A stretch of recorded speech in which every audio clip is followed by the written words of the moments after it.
আল্লাহ রাব্বুল আলামিন হলেন সেই জগৎ সমূহের রব, প্রতিপালক।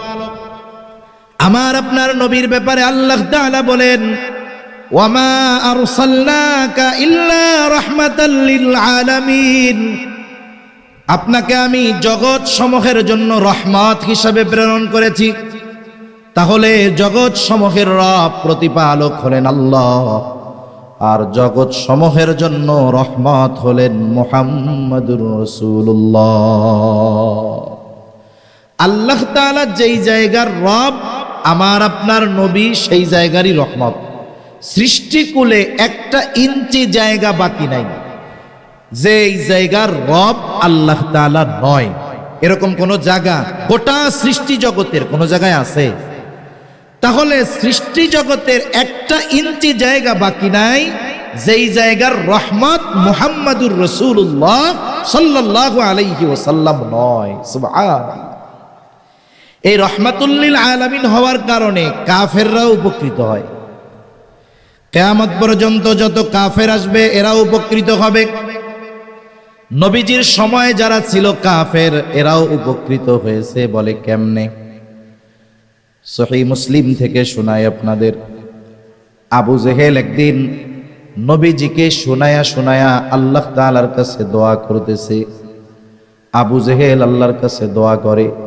প্রথম প্রশ্ন হইল, আবু জেহেল তো কাফের, ও আল্লাহর কাছে দোয়া করে কেন? জবাব হলো, ওরা যদিও কাফের বলি, ওরা তো মুশরিক ছিল, মুশরিক, কিন্তু আল্লাহ তাআলার অস্তিত্বে তারা বিশ্বাসী ছিল। বাস্তবতা হলো, যদিও আল্লাহ তাআলার অস্তিত্বে বিশ্বাসী ছিল, কিন্তু এমন কিছু শিরিক করার কারণে তারা শিরিক করেছে, যার কারণে তাদের ওই বিশ্বাস নষ্ট হয়ে গেছে। ওই বিশ্বাসের কোনো মূল্য আর বাকি থাকে নাই। ওরা আল্লাহ অস্তিত্বে বিশ্বাসী ছিল, এটা আমার কথা না। আল্লাহ তাআলাই স্বয়ং কোরআনুল কারীমের মধ্যে বলছেন যে তারা আল্লাহর অস্তিত্বে বিশ্বাসী ছিল।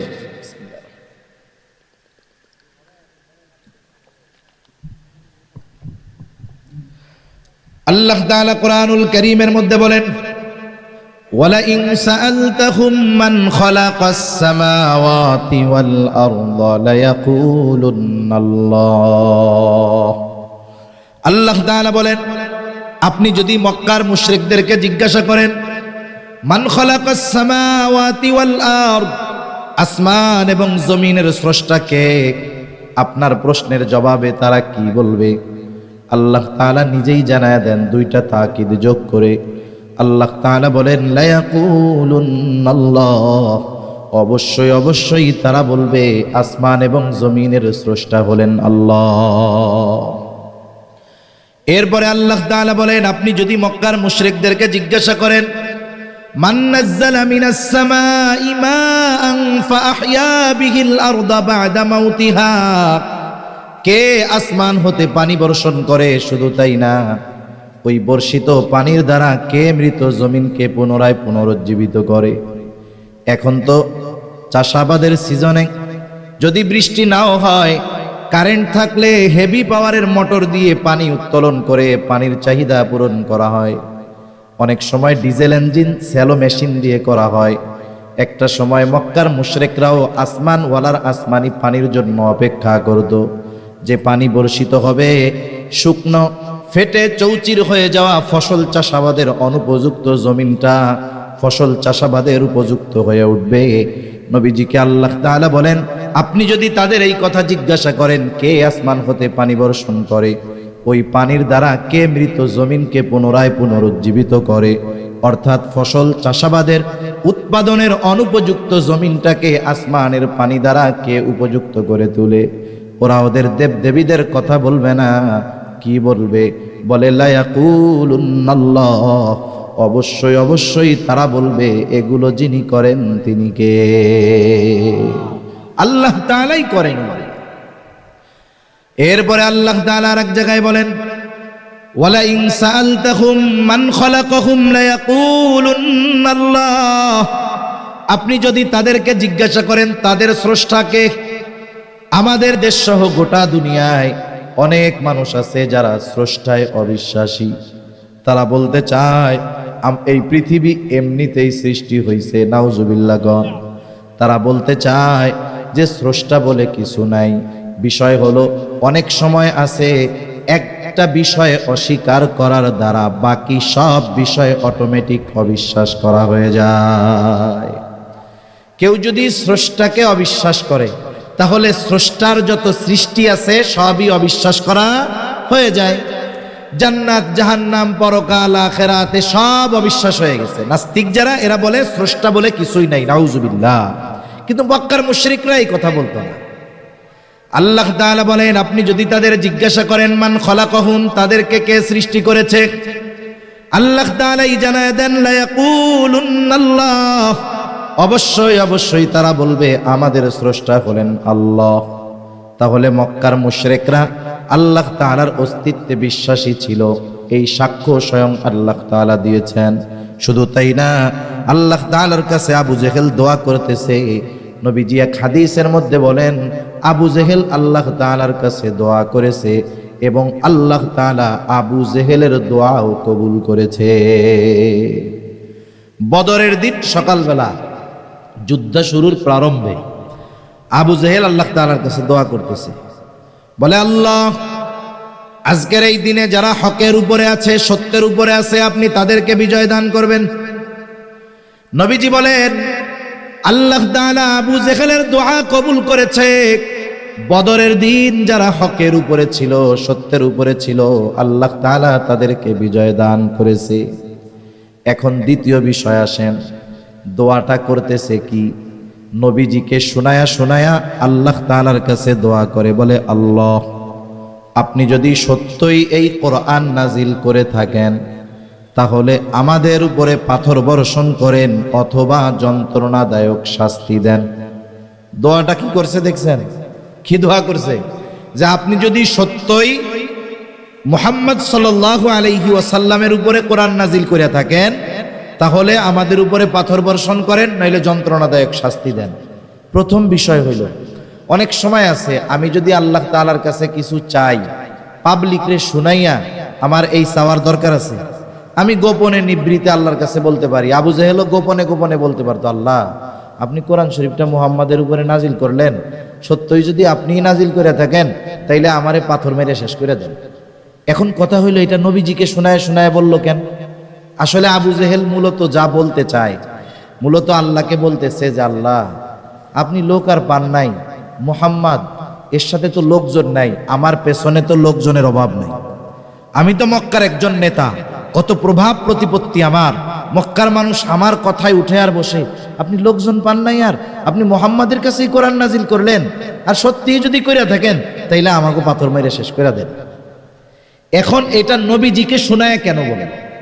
নবীজিকে শোনায় বলার কারণ হলো, ও বুঝাইতে চায় বা বলতে চায় যে আসলে কোরআন নাজিলের উপযুক্ত আমি, ভুল করে আল্লাহ তোমার কাছে নাজিল করে ফেলছে। নাউজুবিল্লাহ কোন। আমাদের দেশে এরকম অনেক মানুষ আছে, মানুষের সাথে মানুষের শত্রুতা হওয়ার জন্য এখন কোনো ক্ষতিকারও করা লাগে না। আপনার একটু উন্নতি হবে, আল্লাহ তাআলা আপনাকে একটু ভালাই দিবে, দেখবেন পাশের অনেক মানুষ হিংসার বশীভূত হয়ে আপনার শত্রু হয়ে গেছে। ঠিক কিনা কোন? এরকম অনেক আছে। অনেক মানুষ হিংসায় পড়া এমনও বলে যে অমুকের ছেলে, ও বাবা, এত বড় হুজুর হয়ে গেছে, অমুকের ছেলে এত বড় চাকরি বাকরি পাইছে, ও আল্লাহ, এই খবর শোনার আগে আমি মরলাম না কেন? এরকম বলা লোক তো আলহামদুলিল্লাহ আপনাদের এদিকে নাই। হিংসায় বলে না, এগুলো কি খবর শুনলাম, এটা শোনার আগে আমি মরলাম না কেন? এরকম বলে না অনেক, আরেকজনের বালাই দেখে। এখন বলেন তো, ওই টাইমে যদি আজরাইল আইসা বলে যে আপনার তো মরতে মন চায়, তাহলে আমার লগে চলেন, তখন কি কইব? যে আসলে তো মরতে চাই নাই, এমনি এমনি কইছি আর কি।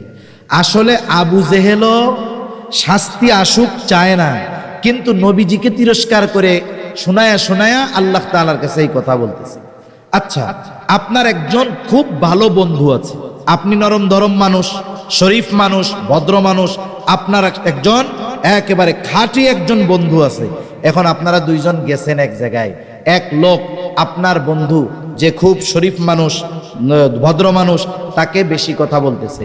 আমাদের সমাজে অনেক মানুষ আলহামদুলিল্লাহ এরকম আছে, ওই রহমানের বান্দার গুণ তার মধ্যে আছে। ওয়াইদা খাতাবাহুমুল জাহিলুনা ক্বালু সালামা, জাহেলরা যখন তাদেরকে উদ্দেশ্য করে কিছু বলে তারা চুপ থাকে, বলে সালাম সালাম। এখন ওই আপনার বন্ধু যিনি ভদ্র, ওরে একজন বেশি কথা বলতেছে আর উনি চুপ করে বসে আছে, কিছু কয় না, মাথা নিচের দিক দিয়া চুপ করে আছে, কিছু বলে না। ওনার কষ্ট লাগতেছে কথাটায়, কিন্তু কিছু বলতেছে না। এরকম লোক কিছু আছে না? এখন পাশে আপনি বন্ধু, আপনার তো পাওয়ার অন্যরকম, আপনি তখন কি করবেন? বন্ধু কিছু বলে না ঠিক, বন্ধুকে যে বেশি কথা বলতেছে অন্যায়ভাবে বিনা কারণে, তার প্রতিবাদ করবেন না? কি বলবেন? এই মিয়া, এর সাথে এরকম আচরণ কেন? ভদ্র মানুষ পাইছো এই জন্য না? আমাকে মতো লোক হইলে এতক্ষণ ঠ্যাং ভেঙে হাতে ধরাইয়া দিতাম, ঠিক কিনা বলেন? নবীজি চুপ, কিন্তু আল্লাহ তাআলা তো আবু জেহেলের কথার জবাব পাঠায় দিয়েছে। আল্লাহ রাব্বুল আলামিন জবাব পাঠায় দিয়েছেন। কেমন যেন আল্লাহ তাআলা বলেন, ও আবু জেহেল, তোমরা যেটা করো, যা বলো, তাতে তো তোমরা শাস্তির উপযুক্ত, আযাবের উপযুক্ত। এখন কথা হইল, কেন তোমাদেরকে আযাব দেওয়া হয় না? আল্লাহ তাআলা নবীজিকে জানায় দেন, ওয়ামা কানাল্লাহু লিয়ুআযযিবাহুম ওয়া আনতা ফীহিম। আপনি যতক্ষণ তাদের মাঝে আছেন, আমি ততক্ষণ তাদেরকে কোনো আযাব দিব না। এখন কথা হইল, নবীজিকে কষ্ট দেয়, নবী আছে, নবীর উপস্থিতিতে কেন তাদেরকে শাস্তি দেওয়া হবে না? প্রথম বিষয়, অতীতের ইতিহাসে যত নবীর উম্মতদেরকে শাস্তি দেওয়া হয়েছে, প্রথমত আমার আপনার নবীর আগে যত নবী দুনিয়া এসেছে, গোটা সৃষ্টি জগতের জন্য কেউ নবী হন নাই। প্রত্যেকটা নবীর নবুয়াতির একটা এরিয়া ছিল, এলাকা ছিল। কেউ ছিলেন এলাকা ভিত্তিক নবী, কেউ ছিলেন কোনো দেশের নবী। যখন কোনো উম্মত অবাধ্যতার চূড়ান্ত পর্যায়ে পৌঁছায়া যাইত, আল্লাহ তাআলা যদি আযাব দিতে চাইতেন, ওই এলাকার যেই নবী তাকে আগে সরায়া নিতেন, এরপরে আল্লাহ তাআলা ওই জায়গায় আযাব দিতেন। কারণ একজন নবীর উপস্থিতিতে ওই নবীর নবুয়াতির এরিয়ার ভিতরে আযাব আল্লাহ তাআলা দিবেন না, আগে তাদেরকে নিরাপদে সরায় নেবেন। এখন বলেন তো, আমার আপনার নবীজির নবুয়াতির পরিব্যাপ্তি কোনো এলাকাব্যাপী? আমার আপনার নবীজির নবুয়াতির পরিব্যাপ্তি গোটা সৃষ্টি জগৎ। সেজন্য কবি কত সুন্দর কথা বলে, রবুবিয়ত খুদা কি হ্যায় জাহাঁ তাক, নবুয়তি মুস্তাফা কি হ্যায় ওহা তাক। আল্লাহ তাআলার রবুবিয়তের বিস্তৃতি যত দূর, আমার আপনার নবীজির নবুয়াতির বিস্তৃতি তত দূর। আমার আপনার নবীজির নবুয়াতির বিস্তৃতি যত দূর, আমার আপনার নবীজি তত দূরের জন্যই রহমাতুল লিল আলামিন। সুবহানাল্লাহ বলেন, রহমত। এখন আল্লাহ তাআলা যে আযাব দিবে, গোটা সৃষ্টি জগতের একটা জায়গাও তো বাকি নাই যেই জায়গার রহমত নবী নয়। তাইলে নবীর উপস্থিতিতে আযাব দিতে হইলে আগে নবীকে সরায় নিতে হবে, নবুয়াতির এরিয়ার বাইরে নিতে হবে। এরকম কোন জায়গা সৃষ্টি জগতে আছে? এই জন্য নবীজি রহমাতুল লিল আলামিন জমিনের উপরে আছে। ওই জমিনের উপরে আল্লাহ তাআলা আযাব দিবেন কেমনে? এই জন্য কাফেররাও বাইচা গেছে। অনেক সময় দেখবেন আমার আপনার ঘরেও বা পরিচিত জন, ছোট ভাই অপরাধ করে, অপরাধ, ওই জায়গায় একজন সম্মানিত ব্যক্তি আছে, অপরাধ করতেছে, তাকে শাস্তি দেওয়ার জন্য আমি রাগ হচ্ছি, দাঁত কিটমিট করতেছি, কিন্তু ওই সম্মানিত ব্যক্তি উপস্থিত থাকার কারণে তাকে আমরা কিছু বলি না। এইবার যখন ওই সম্মানিত ব্যক্তি চইলা যায়, আমরা এবার ওকে বলি, তোর কপালটা ভালো রে, অমকে আসিল, নাইলে তো তোরে একবারে ঠ্যাংটা ভাঙিয়ে দিতাম, বলি না? তার মানে অনেক সময় সম্মানিত ব্যক্তির সম্মান রক্ষার্থে অনেককে আমরা শাস্তি থেকে বাঁচায়া দেই, শাস্তি দেই না। নবীজি রহমাতুল লিল আলামিন হওয়ার কারণে এই কাফেররা নগদ শাস্তি থেকে বেঁচে গেছে, কিয়ামত পর্যন্ত বাঁচতেছে, কিয়ামত পর্যন্ত ওরা বাঁচবে। এটা নবীজির দোয়ার বরকত, নবীজি রহমাতুল লিল আলামিন হওয়ার কারণে এই সুবিধা তারাও ভোগ করতেছে। তাহলে কাফেররা যেই নবীর দ্বারা উপকৃত হয়, হচ্ছে, কিয়ামত পর্যন্ত হবে, সেই নবী তার উম্মতের ব্যাপারে কেমন ছিলেন? গোটা সৃষ্টি জগতের সব উম্মতের জন্য তার মায়া, বিশেষ করে মুমিনদের জন্য তো স্পেশাল মায়া। হাদিসের মধ্যে আসছে আব্দুল্লাহ ইবনে আমর ইবনুল আস রাদিয়াল্লাহু তাআলা আনহু থেকে, তিনি বলেন মজলিসের মধ্যে অনেক সাহাবা একরাম বসা, নবীজি হঠাৎ করে কোরআন থেকে তিলাওয়াত করতেছেন। তিনি বলেন আন্নান নবী সাল্লাল্লাহু আলাইহি ওয়াসাল্লাম তাআলা মা কাউলাল্লাহি আযজা ওয়া জাল্লা ফি ইব্রাহিম আলাইহিস সালাম। নবীজি সাল্লাল্লাহু আলাইহি ওয়াসাল্লাম তিলাওয়াত করলেন যা আল্লাহ তাআলা ইব্রাহিম আলাইহিস সালামের ব্যাপারে নাজিল করেছেন।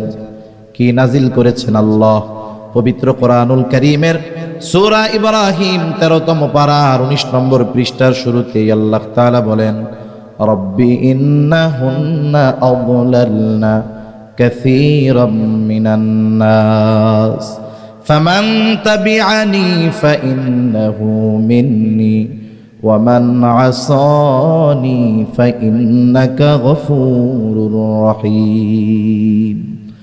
ইব্রাহিম আলাইহিস সালাতু ওয়াস সালাম তার গুনাহগার উম্মতের জন্য আল্লাহ তাআলার কাছে দোয়া করতেছে, বলে রব্বি ইন্নাহুন্না আযলালনা কাসীরাম মিনান নাস, ও আমার রব এই প্রতিমাগুলো এই মূর্তিগুলা অধিকাংশ মানুষকে পথভ্রষ্ট করে ফেলছে, পথচ্যুত করে ফেলেছে। ফামান তাবিআনি ফাইন্নাহু মিন্নি, তবে যারা আমার আনুগত্য করেছে তারা তো আমার দলভুক্ত। কিন্তু ইব্রাহিম আলাইহিস সালামের সব উম্মত তো মূর্তি পূজা ছাড়ে নাই। উম্মত মোমেন হোক আর কাফের হোক, সকল ধরনের উম্মতের উপরে প্রত্যেকটা নবীর মায়া মোহাব্বত ভালোবাসা চাইতে খারাপটার জন্য চিন্তা আরো বেশি হয়, ঠিক না? অনেকের ঘরে এরকম আছে না, 3-4টা ছেলে, 2টা ছেলে খুব ভালো, দিনদার, মুত্তাকি, পরহেজগার, নামাজি, আর একটা খুব খারাপ, কথা শোনে না, মানুষের সাথে মারামারি করে, যত ধরনের অপরাধ আছে সব করে। এখন বলেন তো মা বাবা কি ভালো দুইটার জন্য চিন্তা করে বেশি না খারাপটার জন্য চিন্তা করে বেশি? আল্লাহ তাআলার কাছে যখনই দোয়া করে বলে আল্লাহ আমার এই ছোট ছেলেটাও যদি ভালো হয়ে যাইতো, ওকে যদি ভালো দেইখা মরতে পারতাম, মইরাও শান্তি পাইতাম।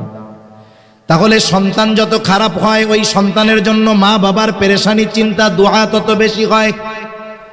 এখন যদি বলি এই সন্তান তো খারাপ, এরে কেন বাদ দিয়া দেয় না, এরে কেন দূরে ঠেলে দেয় না, বলে হুজুর ঠেলবে কেমনে দূরে, এটা তো সন্তান, মোহাব্বতের কারণে এই খারাপ সন্তানটাকেও দূরে ফালায় না। আরে ভাই, আমার আপনার মা বাবা আমাকে আপনাকে কত ভালোবাসে, আল্লাহর কসম তার চাইতে আমার আপনার নবী আমাকে আপনাকে আরো অনেক বেশি ভালোবাসে। আমি আমারে কত ভালোবাসি, আমি তো আমার জান্নাত জাহান্নাম নিয়ে টেনশন করি না, কিন্তু আমার চাইতে আমার নবী, আমাদের নবী আমাদের জন্য বেশি চিন্তা করে উম্মত যেন জাহান্নামে না যায়। আচ্ছা আসলে ভালোবাসে কে? মুখ দিয়া চাপা পিটাইলেই ভালোবাসা হয় না, মুখ দিয়া বললেই ভালোবাসা হয় না। আপনি কাকে বলবেন যে সে আপনারে ভালোবাসে? যে আপনার বিপদে পাশে থাকবে আপনি মনে করবেন সেই আপনারে ভালোবাসে, ঠিক না? মনে করেন আপনার একজন দোস্ত আছে, এমন বন্ধু সে শুধু আপনারে দেখলেই কয় বন্ধু তোমারে এত ভালোবাসি, তোমার জন্য যদি আমার জীবন দিতে হয় আমি জীবন দিতেই প্রস্তুত। এখন এই বন্ধুরে নিয়ে আপনি গেছেন পটিয়া গিয়া একজনের সাথে আপনার একটু দ্বন্দ্ব হয়েছে, কথাবার্তা কাটাকাটি হয়েছে। আপনি চিন্তা করতেছেন আমি তো আর একা না, আমার সাথে জান দেওয়া বন্ধু আছে, যেই বন্ধু আমার জন্য কি দিয়া দিবে? জান দিয়া দিবে। এই সাহসে তার সাথে আপনি একটু তর্ক বিতর্ক শুরু করছেন। তর্ক বিতর্কের ফাঁকে ডানে বামে তাকায় দেখেন সেই বন্ধু গায়েব হয়ে গেছে, বন্ধুর ছায়াও দেখা যাচ্ছে না। যাই হোক, ওই জায়গার মুসিবতটা গেছে। এবার আপনি বাড়িতে আসছেন, সিএনজি থেকে রাস্তায় নামছেন, আর ওই যে বন্ধু দৌড় দিয়া গিয়া গলা জড়ায় ধরে বলে দোস্ত তোমারে খুব ভালোবাসি, তোমার জন্য জীবন দিয়া দিব। এখন আপনি কি করবেন কন্ত? হাতের কাছে কিছু না পাইলে স্যান্ডেল খুলে আগে ওরে পিটাবেন যে তুমি আমার জন্য জীবন দিয়া দিবা না? মুসিবতে পড়ছি, বিপদে পড়ছি, বাহিরের লোক এসে সাহায্য করছে, আর সবার আগে তুমি আমার বিপদে ভাগছো, ঠিক কিনা বলেন? তার মানে বিপদের সময় যে আমার কাছে নাই, বাস্তবে সে আমাকে আপনাকে ভালোবাসে না। আল্লাহর কসম করে বললে ভুল হবে না, এই দুনিয়ার মুসিবত, দুনিয়ার বিপদ, এটা কোনো মুসিবত নয়, এটা কোনো বিপদও নয়। চোখ দুটা যখন বন্ধ হয়ে যাবে, দুনিয়ার মুসিবত আর মুসিবত থাকবে না। আসল মুসিবত তো কিয়ামতের দিন। ওই মুসিবতের দিন দুনিয়ার কেউ আমার আপনার পাশে থাকবে না। কি হবে ওই দিনের অবস্থা? আল্লাহ তাআলা কোরআনুল কারীমের মধ্যে একটা চিত্র তুলে ধরে বলেন, ইয়াউমা ইয়াফিরুল মারউ মিন আখিহি ওয়া উম্মিহি ওয়া আবিহি ওয়া সাহিবাতিহি ওয়া বানিহি লিকুল্লি ইমরিইম মিনহুম ইয়াউমাইযিন শা'নুন ইউগনি। আল্লাহ তাআলা বলেন, কিয়ামতের দিন ভাই ভাইয়ের থেকে পলায়ন করবে। ওয়া উম্মিহি ওয়া আবিহি, পিতামাতার থেকে পলায়ন করবে। ওয়া সাহিবাতিহি ওয়া বানিহি, স্ত্রী সন্তানদের থেকে পলায়ন করবে। অথচ এই দুনিয়ায় একটা মানুষ মা বাবার চেহারা দেখলে অন্তর শীতল হয়ে যায়, সন্তানের বাবা ডাক শুনলে হৃদয়টা শীতল হয়ে যায়, স্ত্রী সন্তানের চেহারা দেখলে চক্ষু দুইটা শীতলতা লাভ করে। কিন্তু কিয়ামতের দিন কেউ কারো সাথে দেখা হোক এটা কামনা করবে না। প্রত্যেকটা মানুষ নিজের চিন্তায় বিভোর থাকবে, সকলেই চিন্তিত থাকবে। আমার আপনার নবীজিও সেই দিন চিন্তিত থাকবে। সবাই চিন্তিত থাকবে নিজের জন্য, আর নবীজি চিন্তিত থাকবেন তার উম্মতের নাজাতের জন্য। সেই দিন মানুষেরা এমনটাও আল্লাহ তাআলার কাছে বলবে, আল্লাহ, সারা দুনিয়ার সব মানুষকে জাহান্নামে দিয়ে হলেও আপনি আমাকে মাফ করে দেন। সেই দিন সকলে নিজের নাজাতের চিন্তা করবে, নিজে বাঁচার চিন্তা করবে। আর ওই দিন নবী কি করবে? একবার নবীজি দৌড়ায়া চলে যাবেন হাউজে কাউসারের কাছে। না জানি তার কোনো উম্মত পানি পানে মাহরুম হয়ে যায়। আবার দৌড়ায়া চলে যাবেন পুলসিরাতের কাছে। না জানি কোনো উম্মত পুল পাড়ি দিতে ব্যর্থ হয়ে যায়। আবার দৌড়ায়া চলে যাবেন জাহান্নামের কাছে। না জানি কোনো উম্মতকে জাহান্নামে দিয়ে দেওয়া হয়। আবার একবার চলে যাবেন মিজানের কাছে। না জানি কোনো উম্মত ওজনে ধরা পড়ে যায়। আবার যখন সুপারিশ করার দরকার, আল্লাহ তাআলার কাছে সে বারবার উম্মতের জন্য সুপারিশ করতে থাকবে। সব নবী সবাই জান্নাত অভিমুখে রওনা হয়ে যাবে, জান্নাতের দোরগোড়ায় পৌঁছায়া যাবে। জান্নাতের দরওয়াজা বন্ধ। জিজ্ঞাসা করা হবে, কি ব্যাপার, জান্নাতের দরজা খোলো না কেন? জান্নাতের পাহারাদারেরা জবাব দিবে, যিনি আসলে খোলা হবে, তিনি আসেন নাই। কে সে? বলে, মুহাম্মাদুর রাসূলুল্লাহ সাল্লাল্লাহু আলাইহি ওয়াসাল্লাম। কোথায় তিনি? হাসরের ময়দানে উম্মতের নাজাতের চিন্তায় চিন্তিত। নবী ততক্ষণ পর্যন্ত জান্নাত অভিমুখে রওনা হবেন না, ততক্ষণ না তার ওই উম্মত যার মধ্যে যারা পরিমাণ ঈমান ছিল তার ব্যাপারেও যতক্ষণ না আল্লাহ তাআলার পক্ষ থেকে জান্নাতের নিশ্চয়তা নবী পাবেন, ততক্ষণ পর্যন্ত নবী নিজে জান্নাতের উদ্দেশ্যে রওনা হবে না। এখন বলেন, ওই মুসিবতের দিন বাবা চিনবে, মা চিনবে, সন্তান চিনবে? কেউ চিনবে না। কিন্তু নবীজি আমাকে আপনাকে ভুলবে না। তাহলে বোঝা গেল নিঃসন্দেহে নবীজি আমাদেরকে সবচাইতে বেশি ভালোবাসে। এইরকম প্রত্যেকটা নবী তার উম্মতকে ভালোবাসে। উম্মত যদি পাপীও হয়, মোহাব্বতের কারণে এই ভালোবাসা থেকে যায়। ইব্রাহিম আলাইহিস সালাম উম্মতের প্রতি ওই মোহাব্বতের দাবি নিয়ে আল্লাহ তাআলার কাছে বলতেছে, ওয়ামান আসানি ফাইন্নাকা গফুরুর রহিম। ইব্রাহিম আলাইহিস সালাম বলে, আর যে আমার আনুগত্য করে নাই সেও তো আমার উম্মত। ইব্রাহিম আলাইহিস সালাম মূলত এই কথা বলতে চায়, আপনি তো গফুর, আপনি তো রহিম, আপনি তো অতিশয় দয়ালু, পরম দয়ালু, আপনি তো ক্ষমাশীল। আপনি যদি চান আমার এই গুনাহগার বান্দাগুলারে, উম্মতগুলাকেও মাফ করে দিতে পারেন। সুবহানাল্লাহ। মূলত এই দোয়া করতেছে, কারণ একই কথা ব্যক্তি স্থান পরিবর্তনের কারণে বাক্যবিন্যাস, শব্দবিন্যাসের পরিবর্তন ঘটে কি ঘটে না? মনে করেন আমি যদি একজন ছোট মানুষকে এই কথা বলি, মসজিদে নামাজ পড়তেছে, ফ্যান চলতেছে, ছোট মানুষ যে আমার বয়সে ছোট, আমি বের হয়ে যাচ্ছি, ও ছাড়া মসজিদে আর কেউ নাই, ছোট মানুষ, ওরে আমি বললাম, এই শোনো, বের হওয়ার সময় তুমি ফ্যানটা বন্ধ করে বের হবা। উদ্দেশ্য কি? বের হওয়ার সময় কি বন্ধ করে বের হবে? ফ্যান বন্ধ করে। এখন ওই জায়গায় যদি ছোট না হয়ে আমার চেয়ে বড় হয়, মুরব্বী হয়, তারে যদি আমি বলি যে এই বের হওয়ার সময় ফ্যান বন্ধ করে বের হবা, একই কথা ছোটর বেলায় খাটবে, বড়র বেলায় কি এটা খাটবে? এটা বেয়াদবি হয়ে যাবে না? এখন মুরব্বীরে কেমনে বলবো? চাচা যদি হয়, চাচা বের হওয়ার সময় ফ্যানটা বন্ধ করে বের হইলে ভালো হয়। কথা বললাম এই, কিন্তু উদ্দেশ্য কি? যে ফ্যানটা বন্ধ করে দিয়েন। ইব্রাহিম আলাইহিস সালাতু ওয়াস সালাম সরাসরি বলতেছেন আল্লাহ মাফ করে দেন, কিন্তু যা বলতেছে তাতে কি বোঝা যায়? যে আল্লাহ আপনি তো গফুর, আপনি তো রহিম, যারা আমার আনুগত্য করে নাই তারা তো আমারও উম্মত, আমারই উম্মত, আল্লাহ আপনি মাফ করে দিয়েন। সুবহানাল্লাহ। ওয়াকাল ঈসা আলাইহিস সালাম ইন তুআযিবুহুম ফাইন্নাহুম ইবাদুক ওয়া ইন তাগফির লাহুম ফাইন্নাকা আনতাল আজিজুল হাকীম। ঈসা আলাইহিস সালাম আল্লাহ তাআলার কাছে উম্মতের জন্য দোয়া করছে। আল্লাহ তাআলা সেই দোয়ার খবর জানায় দেয়।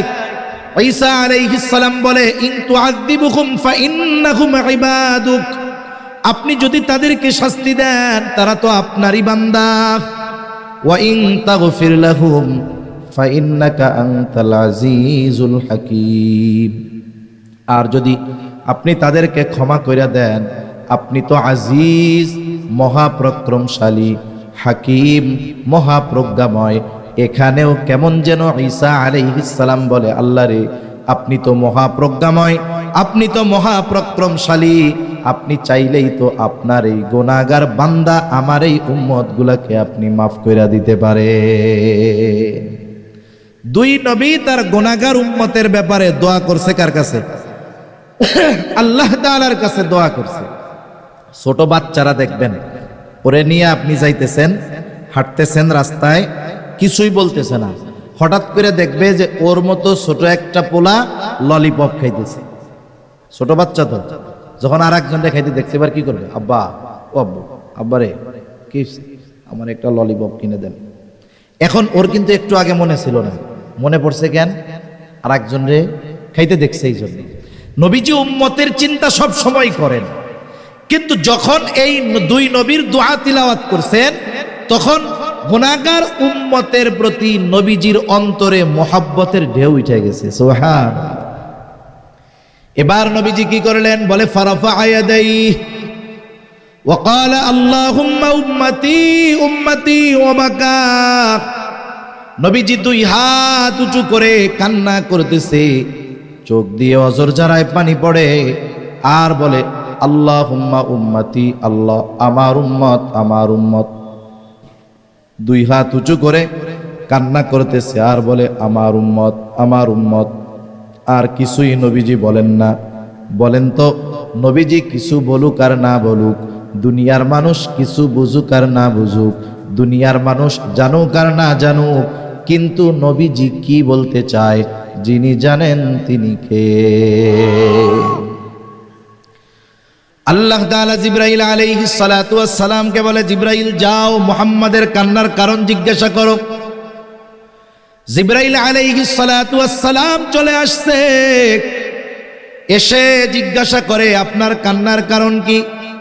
যদিও আল্লাহ তাআলা সব কিছু জানে, এরপরেও আপনার কাছ থেকে জানতে চায়। এখন কথা হইল, আল্লাহ তাআলা সব কিছুই যেহেতু জানে, আবার কেন নবীর কাছ থেকে জানতে চায়? একটা উদাহরণ দেই তাইলে বুঝতে সহজ হবে। মনে করেন আমাদের দেশের মাদ্রাসাগুলো, আবাসিক যেই মাদ্রাসাগুলো, মক্তবে হেফজখানায় অনেক দূরের দূরের ছাত্র অনেক সময় লেখাপড়া করে কি করে না? মনে করেন আপনাদের মালিয়ারায় মাদ্রাসা, ওর বাড়ি মনে করেন পটিয়া, ও এইখানে হেফজখানায় পড়ে, মাদ্রাসায় পড়ে। ছোট বাচ্চা বৃহস্পতিবার বিকাল বেলায় আসরের পরে হুজুরের সামনে আইসা বসছে, বৈশাখ কান্না শুরু করছে, চোখ দিয়া পানি পড়তেছে। বলেন তো, কোন মাদ্রাসার ছোট বাচ্চা যদি বৃহস্পতিবার আসরের পরে হুজুরের সামনে আইসা বৈশাখ কান্নাকাটি করে, এখন বলেন তো এই ছোট বাচ্চার কান্নার কারণটা কি হইতে পারে? বাড়ি যাওয়ার জন্য কান্নাকাটি করতেছে। এখন বলেন তো আপনারা, আমরা যদি ছাত্রের কান্নার কারণ বুঝি, ওই ছাত্ররে যেই ওস্তাদ পড়ায় ওই ওস্তাদ ওর কান্নার কারণ জানে না? যায়। এখন ওস্তাদ জিজ্ঞাসা করে, কি ব্যাপার, কান্না করো কেন? এখন ও আরো দুঃখে কান্নার গতি বাড়ায় দিছে। মনে মনে চিন্তা করে, আমি যে কেন কানতেছি, হুজুর বোঝার পরেও কেন জিজ্ঞাসা করে? এই দুঃখে এখন কান্নার গতি আরো বেড়ে গেছে। এখন আরো বেশি কান্না করতেছে। হুজুর বলে, যতই কান্নাকাটি করো কোনো লাভ হবে না, কি জন্য কানতেছো আগে এটা কও। এইবার ছোট বাচ্চা কান্না বিজড়িত কণ্ঠে বলে, হুজুর আমার আম্মুর জন্য আমার একটু কলিজার মধ্যে পড়তেছে, একটু দেখতে মন চায়। আমার ছোট ভাইয়াটারে দেখতে মন চায়, বোনটারে দেখতে মন চায়, আমি একটু বাসায় যাব। এইবার হুজুর একটা হাসি দিয়া বলে, ঠিক আছে যাও, আগামীকাল আসরের পরে মাগরিবের আগে মাদ্রাসায় চলে আসবা।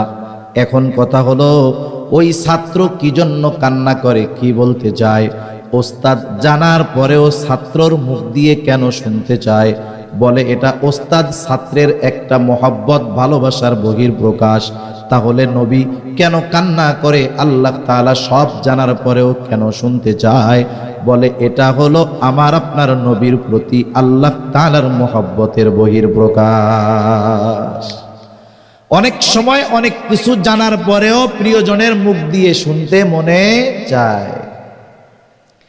নবীজি এইবার জিবরাইল আলাইহিস সালামকে পাইয়া একেবারে প্রাণ খুইলা সব বলছে। যেমন দেখেন, মেরাজের সময় যখন আল্লাহ তাআলার কাছ থেকে নবীজি হাদিয়া নিয়ে ফিরছে, হাদিয়াগুলোর মধ্যে একটা কি 50 ওয়াক্ত নামাজ। এখন মুসা আলাইহিস সালাম বলতেছে, আপনার উম্মত 50 ওয়াক্ত অসম্ভব, আপনি যা কমাই নিয়ে আসেন। এখন কমাইতে কমাইতে আছে কয় ওয়াক্ত? 5 ওয়াক্ত। মুসা আলাইহিস সালাম কি বলছে, যে এইটাও ঠিকমতো পারবে না, আপনি আবার যান। নবীজি বলছে কি, আমার আর যাইতে মন চাইতেছে না, লজ্জা লাগতেছে।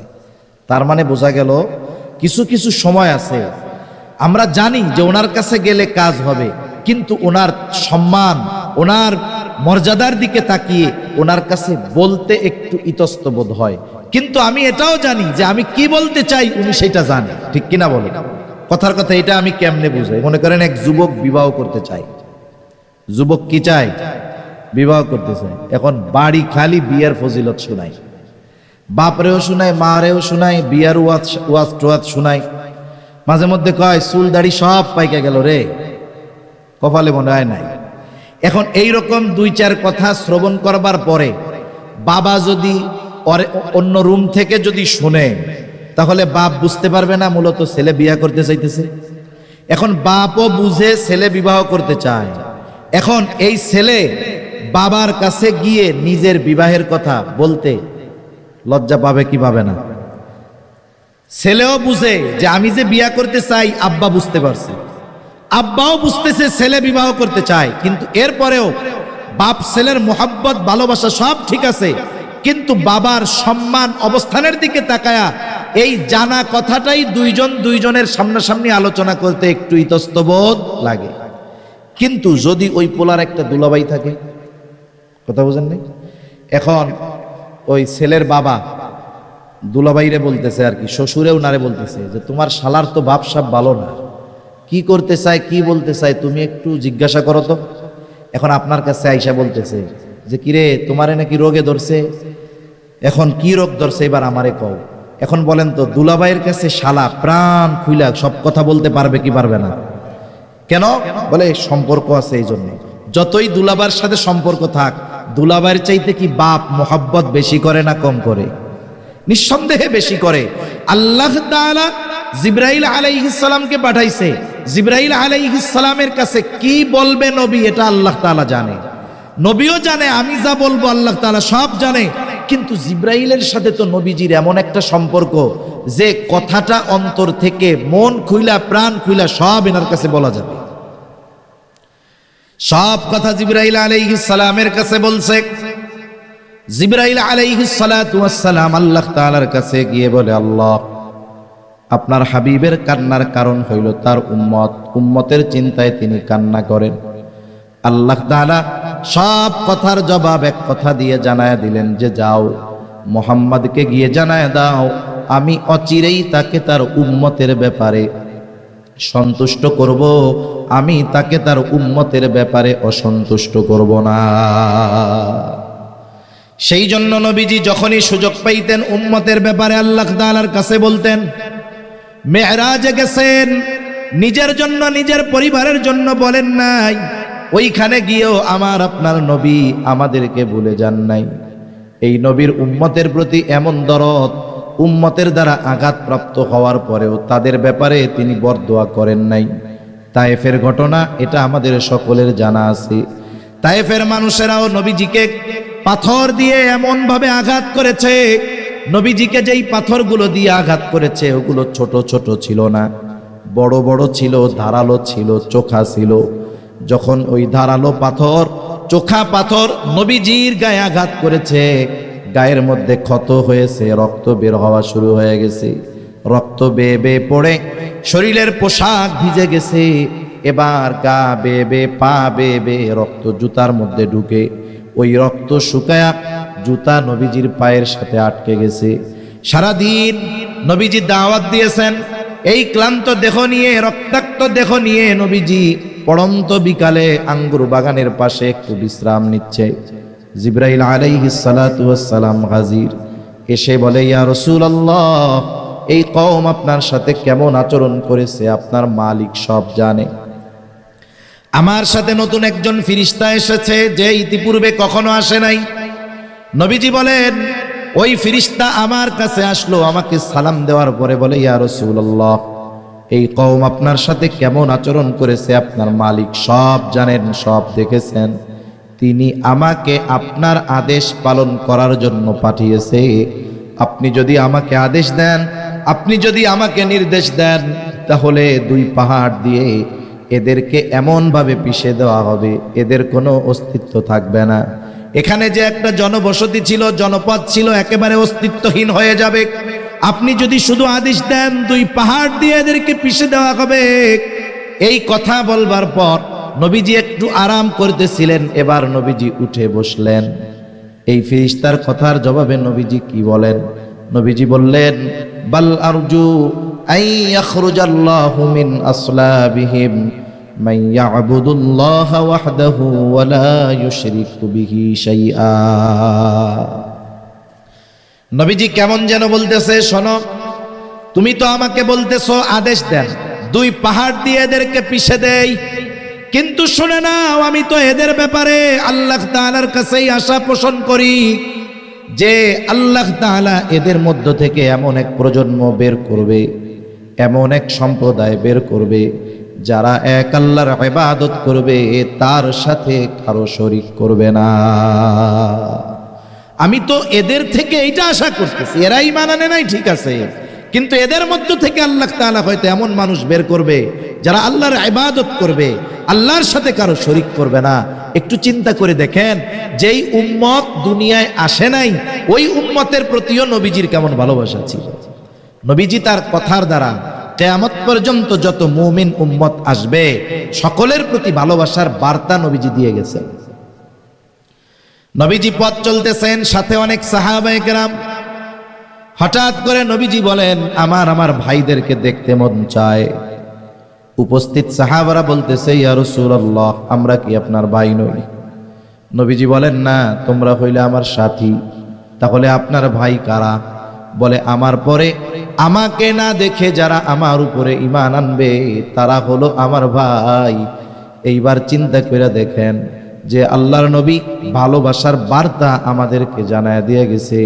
এখন বিষয়টা হলো এইরকম, একটা হাদিস বলতে গেলে লম্বা সময় কথা বলা যাবে, কিন্তু কিছু বিষয় এইরকম আছে, একটা বিষয় হাজার মানুষের বলার চাইতে অনেক সময় একজন ব্যক্তির বলাটা বেশি গ্রহণযোগ্য হয় না? এরকম মনে করেন আগের আমলে, অনেক আগে, যখন প্লেন সচরাচর এরকম ছিল না, অনেক সময় মানুষের মোবাইল ছিল না, দেখা যাইতো না, কথা বলতো না। অনেকে শুনতাম বিদেশে গেছে, বিয়া কইরা আসছিল, বিদেশে গেছিল, যখন বিদেশ থেকে একবার আসছে, যখন আসছে সে ছিল অবিবাহিত, বিয়া কইরা বিদেশ গেছে, বিদেশ থেকে যখন আসছে হলো দাদা হইয়া। কথা বুঝেন নাই? মানে একবারে 15-20 বছর থেকে আসছে। ওই জামানায় ছবি তোলার পাঠানোর মোবাইল কিছুই ছিল না। এক চিঠি পাঠাইতো 6 মাস পরে, 1 বছর পরে, 12 বছর পরে বোঝাইতো। ঠিক কিনা বলেন? এই যে কয়েকদিন আগে, কয়েক মাস আগে মনে হয় দেখলাম এক লোক নাকি অনেক আগে সে এক জায়গায় চাকরির জন্য ইন্টারভিউ দিছে। আল্লাহর বান্দার চাকরিও হয়ে গেছে। এখন তার চাকরির যেই লেটার এটাও তারে পাঠায়া দিছে, কিন্তু দুর্ভাগ্যবশত ওইটা পোস্ট অফিস থেকে তার বাড়িতে আর আসে নাই, আসছে গিয়ে 40 বছর পরে। বাংলাদেশের মধ্যেই কয় বছর পরে আসছে।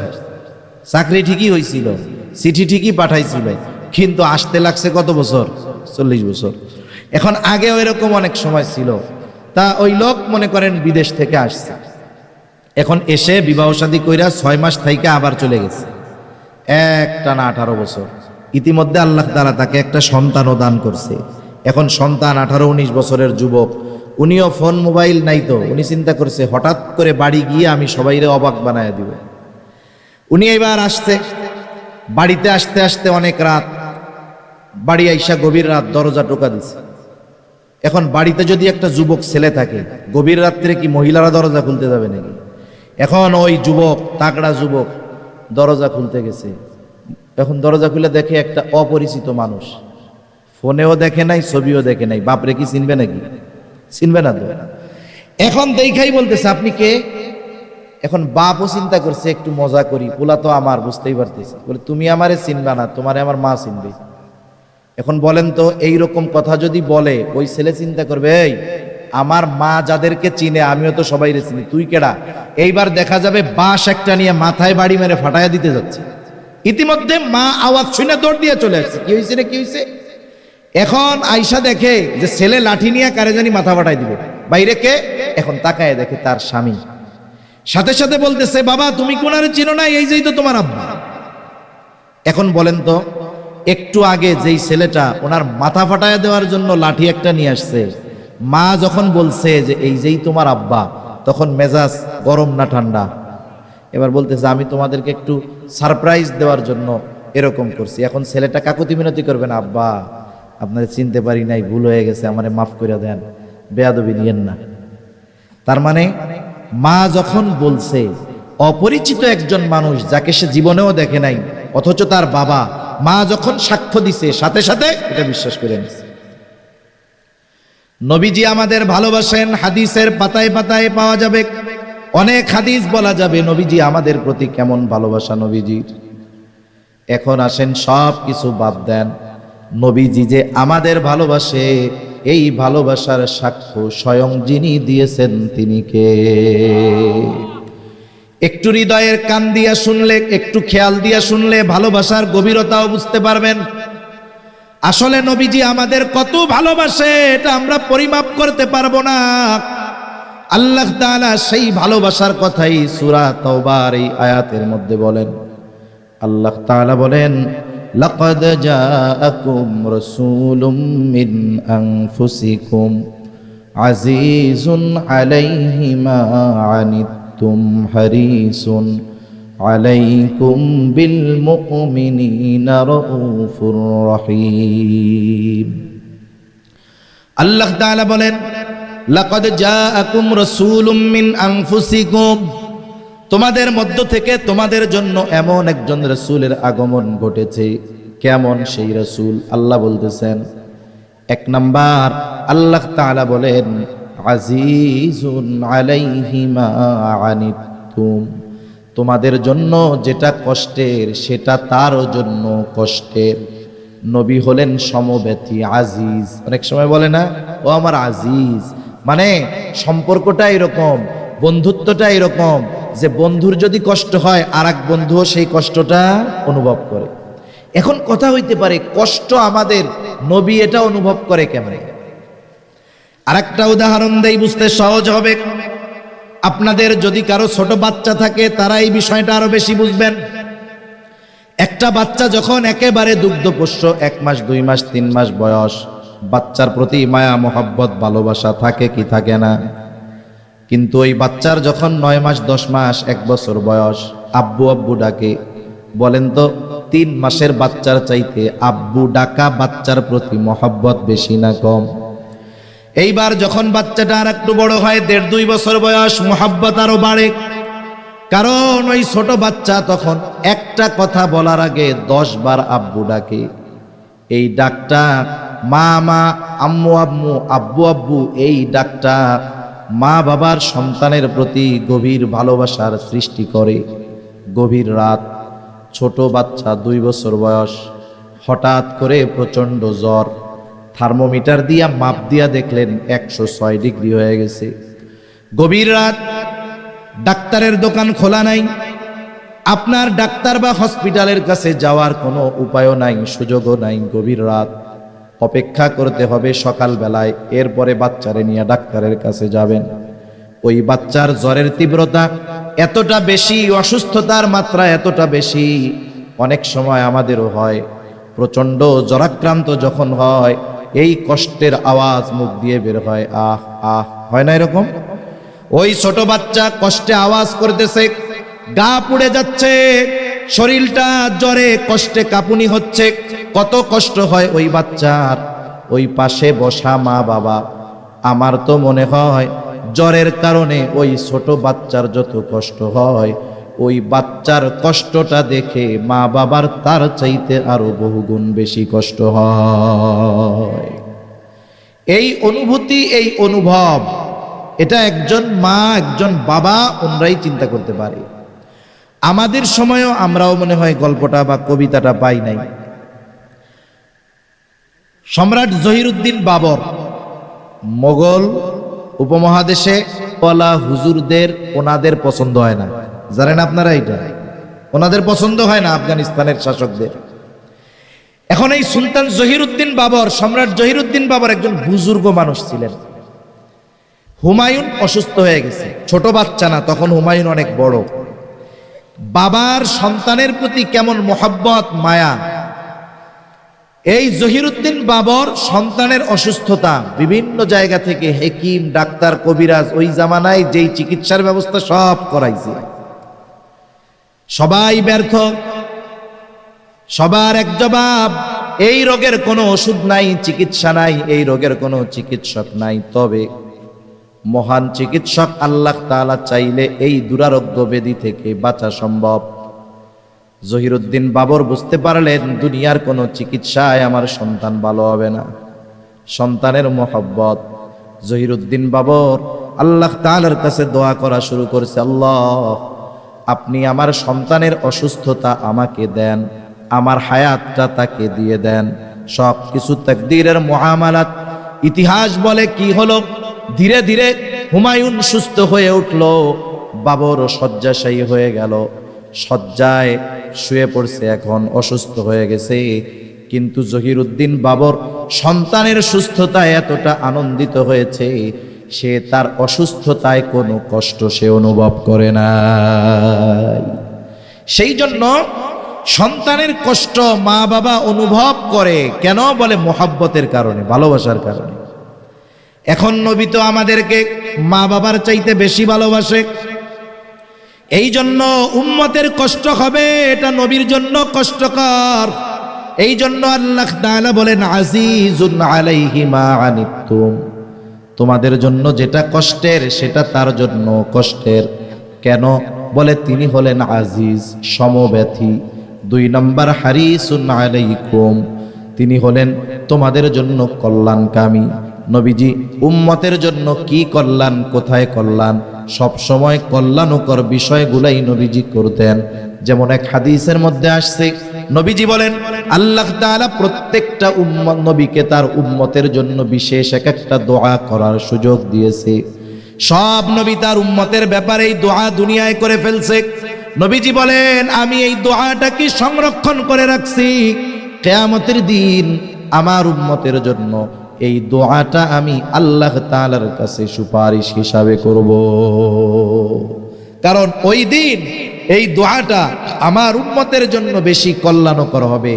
এজন্য উম্মতের কল্যাণের কথা চিন্তা করে নবীজি এই দোয়াকে সংরক্ষণ করে রাখছেন। এরপরে আল্লাহ তাআলা বলেন, বিল মুমিনিনা রাউফুর রহিম, যেহেতু নবী মুমিনের জন্য বিশেষ অনুগ্রহ, এই জন্য মুমিনের প্রতি নবীজির ভালোবাসাও একটু স্পেশাল। ওই যে শুরুতে বলছিলাম, আল্লাহ তাআলা বলেছেন লাকাদ মান্নাল্লাহু আলাল মুমিনিন, মুমিনদের উপরে আল্লাহ তাআলার বিশেষ অনুগ্রহ যে ইদবাআসা ফীহিম রাসূলাম মিন আনফুসিহিম, যে তিনি তাদের মধ্য থেকে তাদের জন্য একজন রাসূল প্রেরণ করেছেন। কেন মুমিনদের জন্য বিশেষ অনুগ্রহ? কারণ মুমিনদের প্রতি নবীজির ভালোবাসাটা আর একটু স্পেশাল। মনে করেন আপনার বাড়িতে আপনার এক আত্মীয় আসছে, আত্মীয়র সাথে ছোট একটা বাচ্চা আসছে, ওই রকম একটা বাচ্চা আপনারও আছে। আত্মীয়র বাচ্চা আর আপনার বাচ্চা কি সমান বয়সী। এখন আপনার ছেলের একটা খেলনা আছে, ওই খেলনা নিয়ে আত্মীয়র ছেলেটাও খেলাধুলা করতেছে। এখন আপনার ছেলে দিতে চায় না, এখন দুইজনের মধ্যে একটু মারামারি হয়েছে। আপনার ছোট বাচ্চাটা আপনার আত্মীয়র বাচ্চারে কি করছে, একটু মায়ের দিছে। এখন বলেন তো আপনি কি করবেন? আপনার বাচ্চারে শাসন করবেন কি করবেন না? মায়ের দিছেন না বাচ্চারে? মায়ের দিছেন ঠিক, এর দ্বারা কি এই উদ্দেশ্য নাকি যে আত্মীয়র ওই ছেলের চাইতে আপনি আপনার ছেলেকে কম ভালোবাসেন? বিষয়টা কি এই? শাস্তি দিছেন ঠিক, ভালোবাসায় কোনো কমতি নাই। রাসূল আকরাম সাল্লাল্লাহু আলাইহি ওয়াসাল্লাম, সবাই উম্মত, সবার প্রতি ভালোবাসা আছে, কিন্তু যেই উম্মত মুমিন তার প্রতি নবীজির ভালোবাসা স্পেশাল। সুবহানাল্লাহ। ওই ভালোবাসার কথা প্রকাশ করতে গিয়ে আল্লাহ তাআলা বলেন, এই রাসূল মুমিনদের ব্যাপারে হলেন বিল মুমিনিনা রাউফুর রহিম, মুমিনদের ব্যাপারে তিনি রউফ, তিনি রহিম। আল্লাহ তাআলার অনেকগুলো গুণবাচক নাম আছে, এই নামগুলোর মধ্যে অন্যতম দুইটি নাম হলো রউফুর রহিম। দুনিয়ার কোনো মানুষ, দুনিয়ার কোনো মাখলুক রউফুর রহিম হতে পারে না। বুঝে থাকলে একটু জবাব দিবেন, রউফুর রহিম কে? আরো জোরে বলেন না কে? রউফ অতি সদয়, রহিম পরম দয়ালু একমাত্র আল্লাহ। আল্লাহ হলেন রউফুর রহিম। ওই আল্লাহ রউফুর রহিম রব। নবীজির মুমিন উম্মতের প্রতি ভালোবাসা কত গভীর, এই বিষয়টা বোঝাতে গিয়ে নিজের গুণবাচক নাম রউফুর রহিম নবীজির সাথে আল্লাহ তাআলা ব্যবহার করেছে। স্বয়ং আল্লাহ বলতেছে, ওই রউফুর রহিম বলতেছে, এই দুনিয়ার মানুষ শোনো, এই রাসূল হলেন এমন রাসূল যিনি মুমিনদের ব্যাপারে অতি সদয় পরম দয়ালু। সুবহানাল্লাহ বলে। মনে করেন আমি যদি বলি আমি বাংলাদেশের প্রধানমন্ত্রী, এটা যদি আমি দাবি করি, তাইলে এখান থেকে বাড়ি যাওয়া লাগবে না, আমারে 14 শিখের মধ্যে বইরা দিবে, ঠিক কিনা কোন? কিন্তু প্রধানমন্ত্রী যদি একজনকে আদর করে নিয়ে ওনার চেয়ারে বসায়, তাহলে কি হবে? কেউ কিছু বলার আছে? আমি আপনি যদি কোনো মাখলুকরে বলি যে আপনি রউফুর রহিম, আমার ঈমান চলে যাবে। কিন্তু স্বয়ং রউফুর রহিম যাকে বলছে যে ইনি মুমিনদের জন্য রউফুর রহিম, এতে কোনো অসুবিধা নাই। বরং আল্লাহ তাআলা আমাদের প্রতি নবীজির কত দয়া, নবীজির কত মায়া, নবীজির কত মোহাব্বত, এই বিষয়টা বোঝাতে গিয়ে আল্লাহ তাআলা নিজের গুণবাচক নাম নবীজির শানে ব্যবহার করেছেন। সুবহানাল্লাহ। এখন এর চাইতে আর আমি কি বুঝাবো? এখন বলেন তো, এতটুকু তো বুঝছেন যে নবীজি আমাদের কত ভালোবাসে। নবীজির ভালোবাসা তুলনা করার কোনো সুযোগ আমাদের আছে? অকল্পনীয় ভালোবাসা নবীজি আমাদেরকে বাসেন। কিন্তু বাস্তবতা হলো নবীজির এই ভালোবাসার প্রতিদান আমাদের দেওয়ার দরকার আছে না নাই? আলোচনার শেষের দিকে, একেবারে কয়েক মিনিটের মধ্যে শেষ হয়ে যাবে। যেই নবী আমাদের এত ভালোবাসেন, সেই নবীকে আমাদের ভালোবাসা ঈমানি দায়িত্ব। নবীজির প্রতি ভালোবাসা এটা মুমিনের ঈমান। এজন্য নবীজি বলেন, লা ইউমিনু আহাদুকুম হাত্তা আকুনা আহাব্বা ইলাইহি মিন ওয়ালিদিহি ওয়া ওয়ালাদিহি ওয়ান নাসি আজমাইন।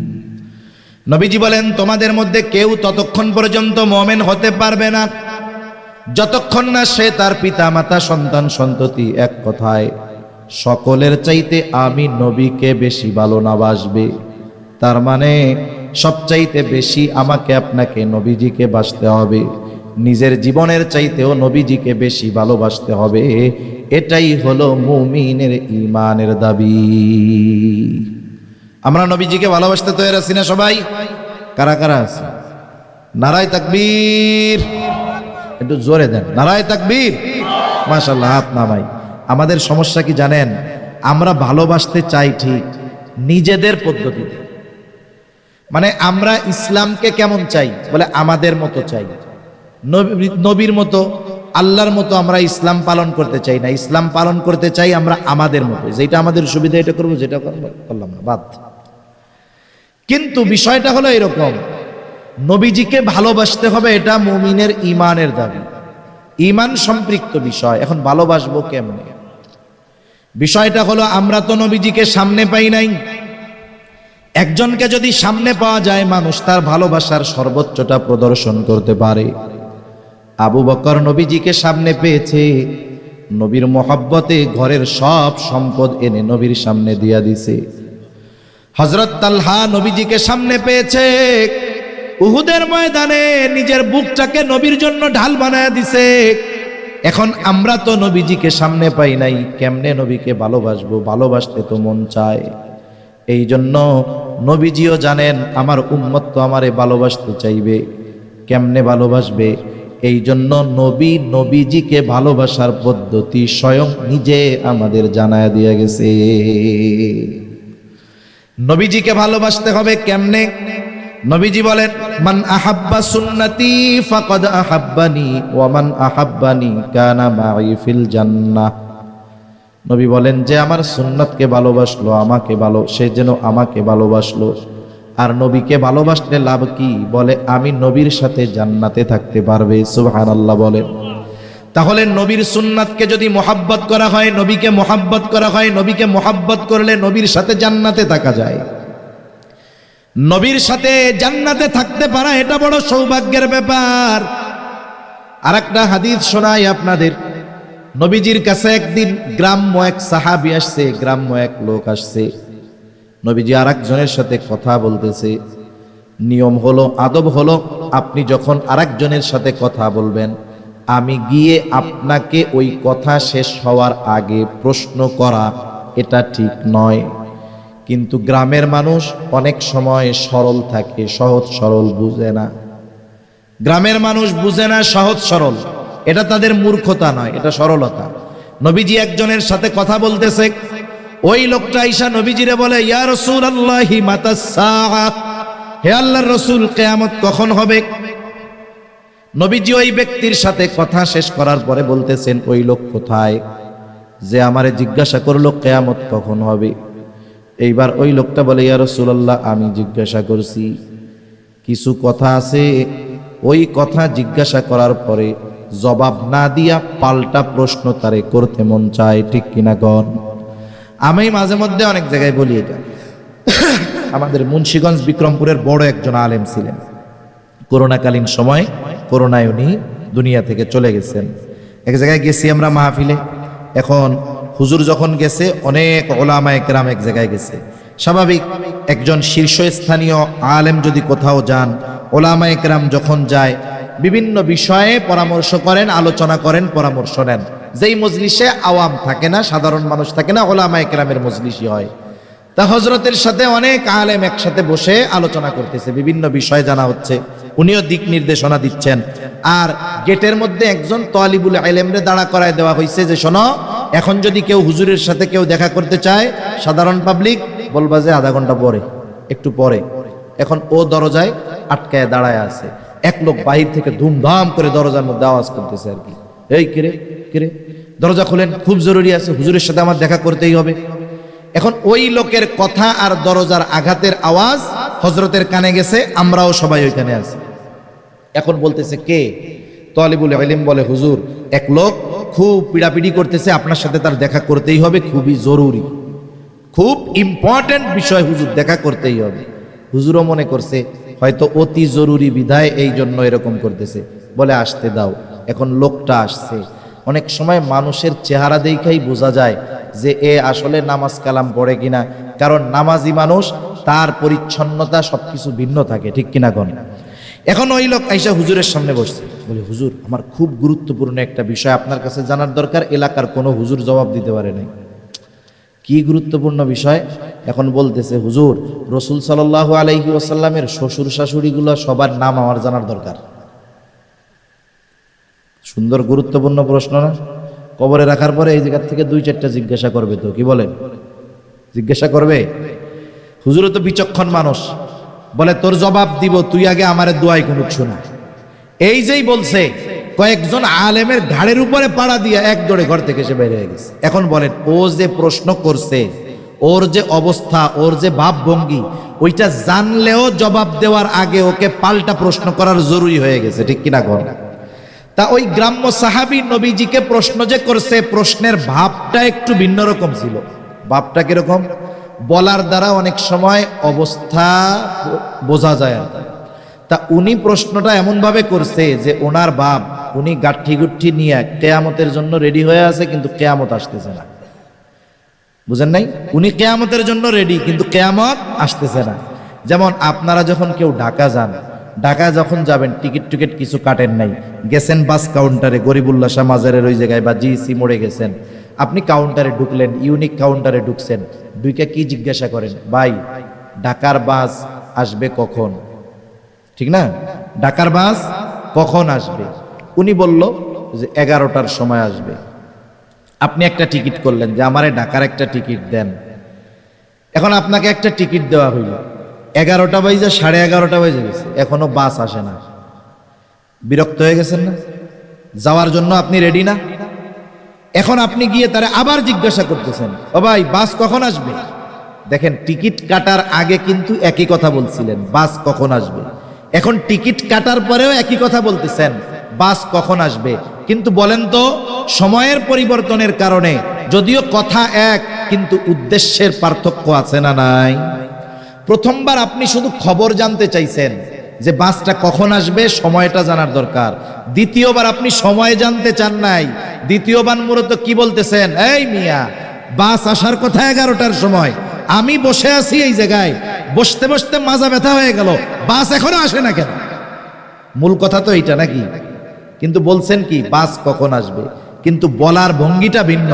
এই ভঙ্গির দ্বারা কি বোঝা যায় যে আপনি তারে উল্টা শাসাইতেছেন, এখনো বাস আসে না কেন।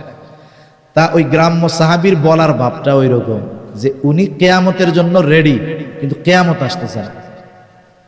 এই জন্য নবী, যেমন অনেক সাহাবীর প্রশ্ন এরকম আছে, ইয়া রাসূলুল্লাহ কিয়ামত কখন হবে? যেমন হাদিসে জিবরিলের মধ্যে প্রশ্ন করছে কিয়ামত কখন হবে, নবীজি তখন জবাব দিবেন যে ব্যাপারে প্রশ্নকারীর চাইতে আমি বেশি জানি না। এরপরে কিছু আলামত জানতে চাইছেন, আলামতগুলো বলছেন। তাহলে বোঝা গেল একই প্রশ্ন, দেখেন ব্যক্তি অবস্থা বলার ভঙ্গিমার পরিবর্তনের কারণে জবাবের ভিন্নতা আসে। এখন যদি জানতে চাইতো তাইলে তো উনি বলতেন যে কিয়ামত কখন হবে এটা আল্লাহ তাআলা ভালো জানে, কিন্তু বলার ভঙ্গি কি যে উনি কেমন যেন রেডি, কিন্তু কিয়ামত আসতেছে না। এই জন্য নবীজি তাকে পাল্টা প্রশ্ন করলেন, মা আদাত্তা লাহা, তুমি কিয়ামতের জন্য কি পাথেয় সংগ্রহ করেছো? সহজ সরল মানুষ, সহজ জবাব, আমি আল্লাহ এবং তার রাসূলকে ভালোবাসি। নবীজি বললেন, আল মারউ মা মান আহাব্বা। চিন্তা করেন প্রশ্ন ছিল কি আর জবাবের শেষটা হইল কি। এইবার লোকটা বাড়ির পথে হাঁটা ধরছে। হযরত আনাস রাদিয়াল্লাহু তাআলা আনহু বলেন, নবীজির মুখে এই কথা শ্রবণ করবার পর আমরা এতটা খুশি হয়েছি যে ইসলাম গ্রহণের পরে আর কোনো কথার দ্বারা আমরা এতটা খুশি হই নাই। তিনি বলেন, আমি আশা করি নবীজির সাথে তো জান্নাতে থাকবো, সাথে সাথে ওমর আবু বকর রাদিয়াল্লাহু তাআলা আনহুমার সাথেও জান্নাতে থাকতে পারবো, যদিও তাদের মতো আমল করতে পারি নাই। তাহলে নবীজির সাথে জান্নাতে থাকতে পারার বিষয়টাকে সাহাবায়ে কেরাম নিজেদের জন্য সবচাইতে বড় নেয়ামতের বিষয় মনে করেছে। আল্লাহর নবী আমাদের জন্য নবীর সাথে জান্নাতে থাকার ব্যবস্থা করে গিয়েছে। সেই ব্যবস্থা কি? নবীর সুন্নাতকে মহব্বত করতে হবে, তাহলে জান্নাতে নবীর সাথে থাকা যাবে। এখন কথা হইল অফারটা তো জান্নাতে, আগে তো জান্নাতে ঢুকতে হবে, ঠিক কিনা বলেন? অফারের খবর তো পাইলাম, কিন্তু এখন সেই অফার যদি ভোগ করতে চাই জান্নাতে ঢোকা লাগবে। এখন জান্নাতে ঢোকা যাবে কেমনে? নবীজি বলেন, কুল্লু উম্মতি ইয়াদখুলুনাল জান্নাতা ইল্লা মান আবা, আমার সব উম্মত জান্নাতে প্রবেশ করবে, আবা উম্মত ছাড়া। জিজ্ঞাসা করা হলো, ইয়া রাসূলুল্লাহ, আবা উম্মত কারা? নবীজি বলেন, মান আতাআনি দাখালাল জান্নাহ ওয়া মান আসানি ফাকাদ আবা, যারা আমার আনুগত্য করবে সে জান্নাতে প্রবেশ করবে, আর যে আনুগত্য করবে না, আবা উম্মত, সে জাহান্নামে যাবে। তাহলে দুই হাদিসকে যদি একত্রিত করা হয়, সারমর্ম মূল কথা হলো, নবীর সুন্নতকে মুহাব্বতের সাথে যারা অনুসরণ করবে তারা জান্নাতে যাবে এবং নবীর সাথে থাকবে। সুবহানাল্লাহ কোন। আর নবীর অনুসরণের মাধ্যমে কিন্তু আল্লাহর ভালোবাসা পাওয়া যায়। আল্লাহ তাআলাও বলেন, কুল ইন কুনতুম তুহিব্বুনাল্লাহ ফাত্তাবিউনি ইউহিব্বুকুমুল্লাহ। যারা আল্লাহকে ভালোবাসতে চায় তারা কি করবে? আল্লাহ তাআলা বলেন, আপনি বলেন, ইন কুনতুম তুহিব্বুনাল্লাহ, তোমরা যদি আল্লাহকে ভালোবাসতে চাও তাইলে কি করবা? আল্লাহ শিখায় দেন, আপনি বলেন ফাত্তাবিউনি, আমার অনুসরণ করো। তাহলে নবীর অনুসরণ করলে কাকে ভালোবাসা হয়? জোরে বলেন। কিন্তু আল্লাহ বলেন, হাবিব রে, আপনার অনুসরণ করলে আমাকে ভালোবাসার চিন্তা তাদের করা লাগবে না। আপনি জানায় দেন, আপনার সুন্নাতের অনুসরণ যারা করবে ইউহিব্বুকুমুল্লাহ, স্বয়ং আল্লাহ তাআলা তাদেরকে ভালোবাসবে। তাহলে নবীর সুন্নাতের অনুসরণ করার মাধ্যমে আল্লাহর ভালোবাসা পাওয়া যায়। সুবহানাল্লাহ গণ। আল্লাহর ভালোবাসা পাইলে লাভ কি? হাদিসের মধ্যে আসছে, নবীজি বলেন, যখন আল্লাহ তাআলা কাউকে ভালোবাসে, জিবরাইল আলাইহিস সালামকে ডাক দিয়ে বলে, ও জিবরিল, দুনিয়ার অমুককে আমি আল্লাহ ভালোবাসি, তুমিও ভালোবাসো। আল্লাহ যাকে ভালোবাসবে জিবরাইল তাকে ভালোবাসবে না, এটা হতে পারে না। এইবার জিবরাইল আসমানের ফেরেশতাদের মধ্যে ঘোষণা করে দেয়, এই শোনো, আল্লাহ তাআলা দুনিয়ার অমুককে ভালোবাসে, আমিও তাকে ভালোবাসি, তোমরাও তাকে ভালোবাসো। চিন্তা করে দেখেন, এই দুনিয়ার অনেক মানুষ এমন আছে, দুনিয়ার মানুষ তাদেরকে চিনে না, তারা সেলিব্রিটি না, দুনিয়ার কেউ তাদেরকে হয়তো চিনে না, কিন্তু ওই মানুষগুলো আসমানের সেলিব্রিটি হয়ে গেছে।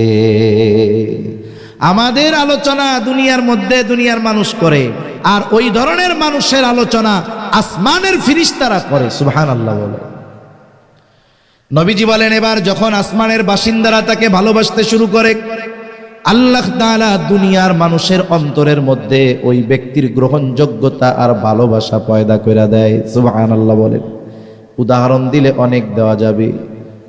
এই চট্টগ্রাম পটিয়ার কৃতি সন্তান আপনাদের কাছের তৈয়ব সাহেব রহমাতুল্লাহি আলাইহি, বলেন তো, নামটা শুনলে অন্তরের মধ্যে একটা শ্রদ্ধাবোধ আসে কি আসে না? নামটা শুনলে একটা শ্রদ্ধাবোধ আসে, একটা মোহাব্বত কাজ করে। মুফতি আজিজুল হক রহমাতুল্লাহি আলাইহি পটিয়া মাদ্রাসার বানী, নামটা শুনলে অন্তরের মধ্যে ভালোবাসা জাগ্রত হয় কি হয় না? কত বছর আগে মারা গেছে, অনেক মুরব্বীরাও হয়তো তাকে দেখতে পারে নাই, অনেক এই প্রজন্ম তাকে দেখে নাই, না দেখুক তাতে কি, কিন্তু নামটা শুনলে মোহাব্বত ভালোবাসা অন্তরে আসে কি আসে না? কেন আসে? ওনার পোলাপান, ওনার আত্মীয় স্বজন তো আমাকে আপনাকে চা খাওয়ায় নাই, খুবাইব সাহেব আমাদের দাওয়াত দিয়া চা খাওয়াইয়া কয় নাই যে আমার আব্বারে একটু ভালোবাসেন। এখন কথা হইল, এরপরেও তাদের গ্রহণযোগ্যতা ভালোবাসা আমাদের মধ্যে কেন? বলে আসমানের মালিকের ভালোবাসা যখন পায়া গেছে, দুনিয়ার মানুষের ভালোবাসার গ্রহণযোগ্যতা আল্লাহ তাআলা দিয়ে দিয়েছে। সর্বশেষ কথা একটু চিন্তা করেন, এই কথাটুকু নিয়ে ভাইবেন। শেষ কথা, আমার জীবনটাকে সাজাবো কেমনে? হায়াত খুব অল্প, আমাদের সকলকে চলে যেতে হবে। এই জন্য বুদ্ধিমান হলো সেই ব্যক্তি যে নিজে আখেরাতের পাথেয় সংগ্রহ করে ওই সফরের জন্য প্রস্তুত থাকে। শেষ একটা কথা বলে আলোচনা শেষ করি। বাংলাদেশের প্রত্যেকটা মসজিদে একটা লাশের খাটিয়া থাকে, ঠিক না? ওই খাটিয়ায় একদিন আমাকে আপনাকে উঠতেই হবে, কোনো সন্দেহ নাই। আমাকে আপনাকে মরতেই হবে, কোনো সন্দেহ নাই। একটু হৃদয় দিয়ে চিন্তা কইরেন, একটু ভাইবেন, যেই কথাগুলো যেটা বলি একটু চিন্তা কইরেন। আমি আপনি যখন দুনিয়া থেকে চলে যাব, মারা যাব, আল্লাহ না করুক এইখানে যদি কেউ মারা যায়, এইখানে যদি কেউ মারা যায়, তার লাশটা কিন্তু বাকি রাত যেই বিছানায় সে গত রাত্রে ঘুমায়া ছিল ওই বিছানার মধ্যেও তার লাশটা উঠাবে না, ঠিক কিনা বলেন? মারা গেলে লাশটা বাহিরে রাইখা দিবে, সর্বোচ্চ বারান্দার মধ্যে নিচে ফালায়া রাখতে পারে। স্ত্রী বলবে না যে তার জন্য তো বিছানা করে বসেছিলাম, দুনিয়া থেকে তো চলেই গেল, আজ রাতটা তার বেডরুমেই খাটের উপরে লাশটা থাক, রাখবে নাকি? একটু চিন্তা করে দেখেন। আমাকে আপনাকে মৃত্যুর পরে গোসল দেওয়া হবে, কাফন পরায়া দেওয়া হবে, খাটিয়ায় করে জানাজার জায়গায় নিয়ে যাওয়া হবে। আমার আপনার জানাজা শেষ, এইবার যেই জায়গায় আমাকে একাকী ঘরে রেখে আসবে, কবরে লাশটা নিয়ে ওখানে চলে যাবে। সবাই যাবে, 2 জন বা 3 জন লোক কবরের মধ্যে নামবে, উপর থেকে 2-3 জন আমার আপনার লাশটাকে নিচে নামায়া দিবে। এই লাশটা যখন কবরস্থ করে এই সময় একটা দোয়া পড়ে, বিসমিল্লাহি ওয়া আলা মিল্লাতি রাসূলিল্লাহ। এইটা হলো কবরের ভিসা। কবরের কি বলেন তো? ভিসা। এখন অনেক সময় শোনেন না, ভিসা জালিয়াতির কারণে মামলা হইছে। এক দেশের ভিসা জালিয়াতি করছে, এখন ওই দেশের এম্বাসি আজীবনের জন্য ওই লোককে ওই দেশে প্রবেশ করা নিষিদ্ধ করে দিছে। কবরের মধ্যে আমাকে আপনাকে রাখবে, রাখার সময় বলবে বিসমিল্লাহি ওয়া আলা মিল্লাতি রাসূলিল্লাহ। আমরা হয়তো অনেকের ব্যাপারে বলেছি, একদিন আমার আপনার ব্যাপারেও এই কথাটা বলবে। এখন এই কথাটার সারমর্ম কি? বুজুর্গানে দিন বলেন, এই কথার সারমর্ম হলো যে বলা হয়, আয় আল্লাহ, আপনার নামে এমন এক ব্যক্তিকে এখন কবরের মধ্যে রাখতেছি, যেই ব্যক্তির গোটা হায়াত ওয়া আলা মিল্লাতি আই ওয়া আলা সুন্নতি রাসূলিল্লাহ, রাসূলের সুন্নাতের উপরে অতিবাহিত হয়েছে। তার মানে যখন সে মারা গেছে তখনও সে সুন্নতের উপরে ছিল, এখন তাকে কবরস্থ করতেছি, এখনও সে সুন্নতের উপরে আছে। এই কথা বলে আমাকে আপনাকে কবরে রাখা হবে, সবাইকেই রাখা হবে। ওই যে শাহবাগের মুরগি কবির, ওকেও রাখা হবে। আমার মনে হয় নাস্তিক হুমায়ুন আজাদকেও এই কথা বইলাই রাখছে। তসলিমা নাসরিন, ও তো ওর দেহ মেডিকেলে দান করে দিছে, ওর আর কি হবে? মুসলিম পরিচয় যদি হয় কবরেই দোয়া পড়ে রাখবে। আমি কাউকে কষ্ট দেওয়া আমার উদ্দেশ্য না। দেখা গেল এই দোয়াটা এমন ব্যক্তির ব্যাপারে বলা হলো যে জীবনে কোনোদিন সুন্নাতের দ্বারের কাছে যায় নাই, তার মুখের মধ্যে নবীর সুন্নাত দাড়ি নাই, জীবনে কোনোদিন সুন্নাতের পাবন্দি করে নাই। এখন বলেন, সুন্নাতবিহীন ওই লোকটাকে যখন কবরে রাখা হবে, তার ব্যাপারে বিসমিল্লাহি ওয়া আলা মিল্লাতি রাসূলিল্লাহ এই কথাটা সত্য হবে নাকি মিথ্যা হবে? অনন্তকালের যেই সফর, তার প্রথম ঘাঁটি কবর, ওইখানে আমাকে আপনাকে যদি মিথ্যা কথা দিয়ে রাখে, তাহলে ওই জায়গায় তো আমার ভিসা ডুপ্লিকেট হয়ে গেল। এজন্য সর্বশেষ কথা, যে আমাকে যে ভালোবাসে, আমি তার জন্য ভালোবাসার প্রতিদান দিতে, জীবনও দিতে তৈরি থাকব। সেই নবী যার জন্য আমি জীবন দিতে প্রস্তুত, আমাদের অবস্থা যদি বলে নবীর মোহাব্বতে জীবন কারা দিবা, সব দিয়া দিবে। যদি কই নবীর মোহাব্বতে জীবন আপাতত দেওয়া লাগবে না, দাড়ি নাই, দাড়িটা রেখে দাও, বলে হুজুর পরে। এ ভালোবাসা আসলে ভালোবাসা হইল না। এ ভালোবাসাকে আসলে ভালোবাসা হইছে, যার জন্য জীবন দিতে পারবা তার জন্য তুমি দাড়ি রাখতে পারো না, যার জন্য জীবন দিতে পারবা তার জন্য তুমি সুন্নতি লেবাসে চলতে পারো না। তাইলে তোমার এই ভালোবাসা ওই সেই বন্ধুর মতো যে মুসিবতের সময় আগে বলায়। ওই ভালোবাসার যেমন দাম নাই, সুন্নাত বিহীন নবীর প্রতি যারা বলে ভালোবাসি, সুন্নাত মানতে পারি না, এই ভালোবাসারও বাস্তবতায় কোনো মূল্য নাই, ঠিক কিনা বলেন? এজন্য নবীজির সুন্নাত এটা আমাদের আখিরাতের ভিসা। আখিরাতের কি বলেন না? কারণ কবরে রাখার সময় ইমানের কথা কয়, অন্য কোনো কথা বলে, কি বলে? যে নবীর সুন্নাতের উপরে রাখলাম, এটা নবীর সুন্নাতের উপরে ছিল, আর এই সুন্নাতের উপরে তারে কবরে রাখলাম। সেজন্য আমি আপনি সফল তখন আমি যখনই মারা যাই না কেন, যেখানেই মারা যাই না কেন, আমাকে যখন কবরস্থ করা হবে, আমার ব্যাপারে ওই দোয়াটা যদি সত্য হয় তাহলেই আমি সফল, তাহলেই আমি নবীর খাঁটি আশেকে রসুল। এটা ছাড়া নামে স্লোগানে আশেকে রসুল হওয়া যেতে পারে, কিন্তু পরিপূর্ণ সুন্নাতের পাবন্দি যদি না হয় তাহলে আসল আশেকে রসুল হওয়া যাবে না। আল্লাহ সুবহানাহু ওয়া তাআলা নবীজি যে আমাদেরকে এত ভালোবাসেন, এই ভালোবাসার প্রতিদান দেওয়ার তৌফিক আল্লাহ তাআলা আমাদেরকে দান করেন। সকলে বলি আমিন। ওয়া আখিরু দাওয়ানা আনিল হামদুলিল্লাহি রাব্বিল আলামিন। আসসালামু আলাইকুম ওয়া রাহমাতুল্লাহি ওয়া বারাকাতুহু। দোয়া করে দেব।